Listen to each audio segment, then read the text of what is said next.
देश और दुनिया की तमाम बड़ी खबरें बैक टू बैक। आम आदमी पार्टी की ये कार्यकर्ता अब इस दुनिया में नहीं है। छेड़खानी से तंग आकर इसने जान दे दी। महिला का आरोप है कि उसी की पार्टी के विधायक के करीबी ने उसे इतना परेशान किया कि उसे मौत को गले लगाना पड़ा।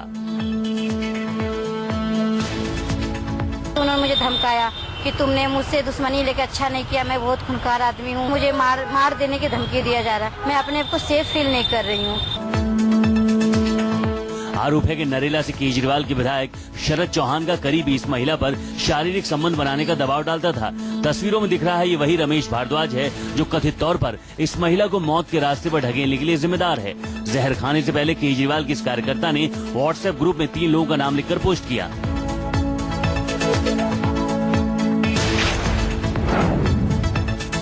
महंगाई के मुद्दे पर आज कांग्रेस केंद्र की मोदी सरकार को घेरने की कोशिश करेगी। कांग्रेस आज महंगाई के विरोध में संसद का घेराव करेगी। कांग्रेस के मार्च की शुरुआत जंतर मंतर पर होगी। यहां सबसे पहले कांग्रेस की सभी अहम इकाई जिनमें महिला कांग्रेस, सेवा दल, युवा कांग्रेस और एनएसयूआई के कार्यकर्ता इकट्ठा होंगे और इसके बाद संसद भवन की तरफ कूच करेंगे। इसके साथ ही आज कांग्रेस संसदीय बोर्ड की बैठक भी होगी। बैठक में सदन में सरकार को घेरने की रणनीति पर चर्चा की जाएगी।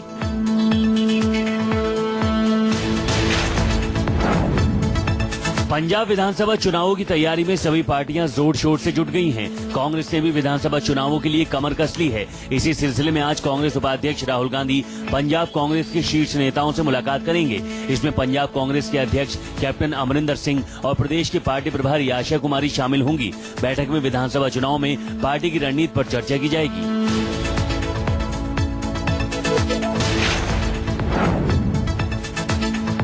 और प्रदेश के पार्टी प्रभारी आशा कुमारी शामिल होंगी। बैठक में विधानसभा चुनाव में पार्टी की रणनीति पर चर्चा की जाएगी।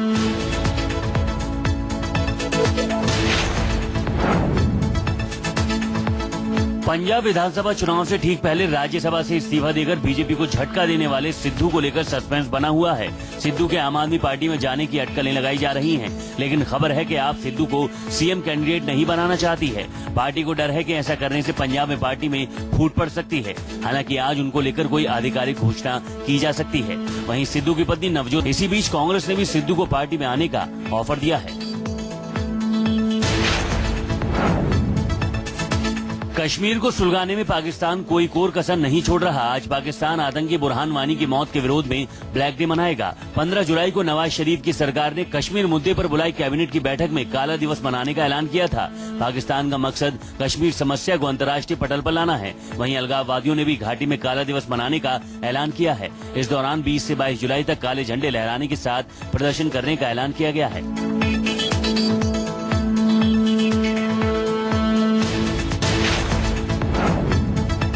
एनआईए ने आतंकी संगठन आईएस को लेकर बड़ा खुलासा किया है। एनआईए के मुताबिक इस आतंकी संगठन ने भारत में नक्सली संगठनों से संपर्क की कोशिश की थी। आईएस के आतंकी समझना चाहते थे कि आखिर नक्सली ग्रुप कैसे काम करते हैं।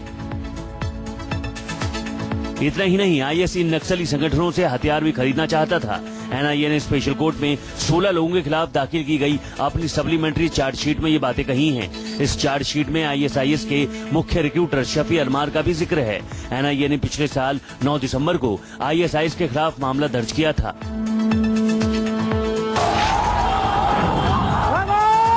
गुजरात के ऊना में दलित समुदाय का प्रदर्शन हिंसक हो गया है। सोमवार को पिटाई के विरोध में निकाली गई रैली के दौरान 5 लड़कों ने सुसाइड की कोशिश की और लोगों ने बसों को आग लगा दी। इसके बाद से ही राजकोट समेत पूरे सौराष्ट्र में तनाव का माहौल है।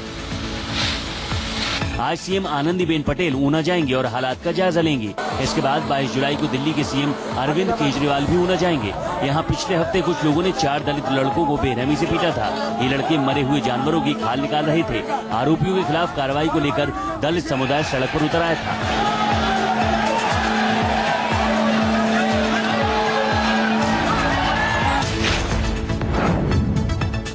छत्तीसगढ़ जयचंद अपहरण कांड के मुख्य आरोपी बिहार के बाहुबली सांसद रामाकिशोर सिंह की मुश्किलें बढ़ने वाली हैं।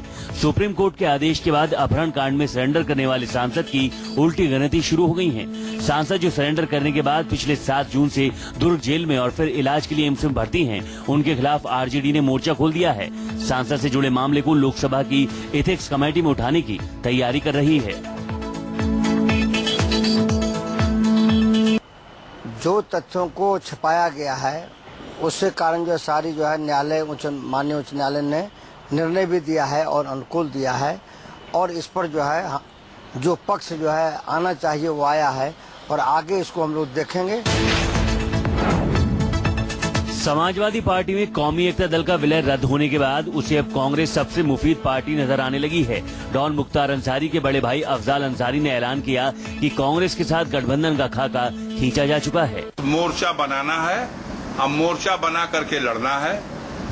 सपा और बसपा का खिलाफत का विषय नहीं है, मोर्चे को इस मजबूती तक पहुंचा देना है कि अगली सरकार कोई भी बने तो मोर्चे के जो सदस्य जीत के आए उनके सहयोग से ही बनेगी, नहीं तो नहीं बनेगी। यूपी के पूर्वांचल में मुख्तार अंसारी की पार्टी का असर 10 से 12 विधानसभा क्षेत्रों पर है। यूपी की कुछ छोटी पार्टियां पूर्वांचल में आपस में गठबंधन कर सकती हैं, जिनमें अपना दल, कौमी एकता दल, पीस पार्टी प्रमुख हैं और यही गठबंधन कांग्रेस के साथ गठबंधन कर सकता है।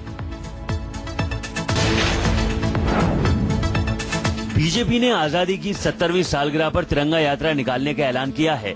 पार्टी ने अपने सांसदों से अपने संसदीय क्षेत्र में मोटरसाइकिल पर तिरंगा यात्रा निकालकर मोदी सरकार के 70 बड़े काम गिनाने को कहा है।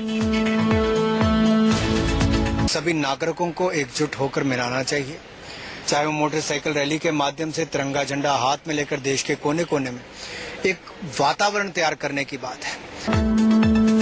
तिरंगा उत्सव 15 अगस्त से 22 अगस्त तक मनाया जाएगा। शुद्धिकरण है, पश्चाताप है। जिन लोगों ने देश की आजादी में हिस्सा नहीं लिया वो लोग अगर अब तिरंगा उठा के चलें तो शायद अच्छा हो। 11 मार्च को इंदिरापुरम की हाई प्रोफाइल एटीएस सोसाइटी में हुई कारोबारी अर्शी की हत्या में शामिल बदमाशों को पुलिस ने धर दबोचा है। अस्पताल के बिस्तर पर लेटा ये 5000 का इनामी बदमाश संजय उर्फ धारा है, जिसे पुलिस ने मुठभेड़ के दौरान गिरफ्तार किया है। पुलिस को सूचना मिली थी कि हत्या में शामिल बदमाश एक प्रोग्राम में शामिल होने के लिए आ रहे हैं। 25 राउंड फायरिंग हुई है, जिसमें दोनों तरफ से ताबड़तोड़ फायरिंग हुई है। शुरुआत में जब फायरिंग होने लगी तो संजय और धारा इसने फायरिंग करना शुरू किया और पीछे उसके जो सीट पर बैठे थे उनको कवर दे रहा था, जबकि वो भागने में उसकी फायरिंग की वजह से सफल रहे। मुठभेड़ के बाद संजय और रवि को पुलिस ने पकड़ लिया, जबकि 2 भागने में कामयाब हो गए। पुलिस ने बदमाश की पिस्टल और कार जब्त कर ली है।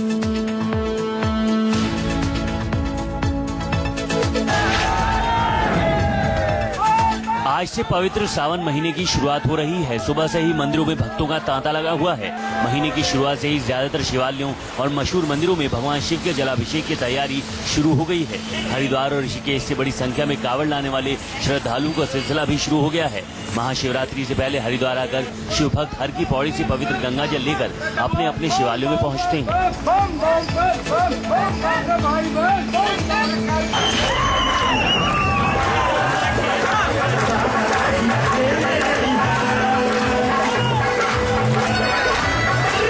डांस के खुमार में डूबी खाकी की ऐसी तस्वीरें आपने पहले कभी नहीं देखी होंगी।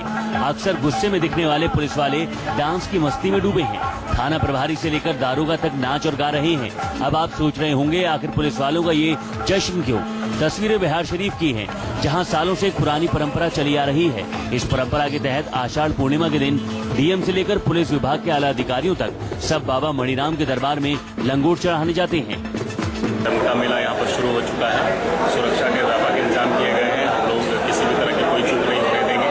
जैसे चारा मेला में पूरी समुचित व्यवस्था रही थी, वैसी व्यवस्था यहाँ पर की गई है। बिहार शरीफ की जो गंगा जमुनी तहजीब है उसके अंतर्गत राम बाबा का अखाड़ा का ये मेला लगता है। इस यात्रा को ऊँटों, घोड़ों और बैंडबाजी के साथ बड़े धूमधाम से निकाला जाता है।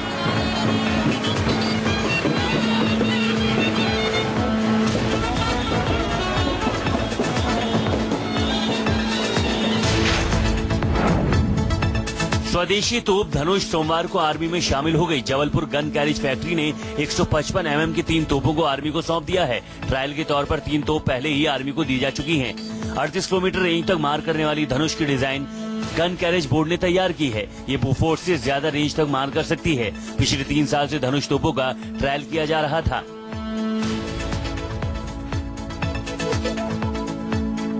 बॉर्डर एरिया और अलग अलग हालात, मौसम में फायरिंग के दौरान तोप से 2000 से ज्यादा गोले दागे गए। सियाचिन जैसे ठंडे इलाकों के बाद राजस्थान के गर्म मरुस्थलीय इलाकों में धनुष का 2-2 बार कामयाब ट्रायल किया जा चुका है। हाल ही में बालासोर और पोखरण में भी बॉर्डर एरिया में भी धनुष ने शानदार प्रदर्शन किया।